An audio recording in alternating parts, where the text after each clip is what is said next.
Syarikat barang kemas dari Lubnan, Global Royalty Trading SAL Limited, menegaskan mereka akan menggunakan segala saluran undang-undang yang ada untuk mendapatkan semula bayaran RM67.5 juta daripada Datin Seri Rosmah Mansor, termasuk kemungkinan memfailkan tindakan kebangkrapan jika semua usaha lain gagal. Peguam kanan syarikat berkenaan, Datuk David Gurupatam, berkata pihaknya bertekad untuk melaksanakan sepenuhnya keputusan Mahkamah Tinggi terhadap Rosmah. Kami akan melaksanakan penghakiman sehingga setiap sen diperoleh semula atau beliau diisytiharkan bangkrap. Itu arahan daripada anak guam saya, katanya kepada New Straits Times. Bagaimanapun, beliau menegaskan tindakan kebangkrapan bukan langkah awal yang akan diambil jika Rosmah gagal mematuhi perintah mahkamah dalam tempoh sebulan. Kami hanya akan memohon kebangkrapan jika semua usaha untuk menguatkuasakan penghakiman bagi mendapatkan semula hutang gagal, katanya.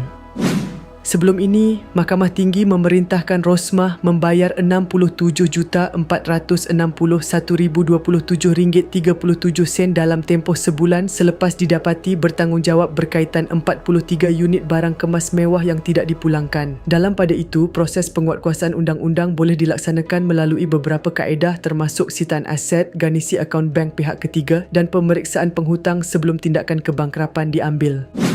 Terdahulu, mahkamah turut memutuskan Rosmah bertanggungjawab atas kehilangan 43 barangan kemas bernilai $14.57 juta Amerika Syarikat selain menolak tuntutan pihak ketiganya terhadap Ketua Polis Negara dan Kerajaan berhubung isu rampasan pada 2018. Sementara itu, Peguam Rosmah, Rajivan Nambiar memaklumkan pihaknya akan memohon penangguhan pelaksanaan serta mengemukakan rayuan di Mahkamah Rayuan.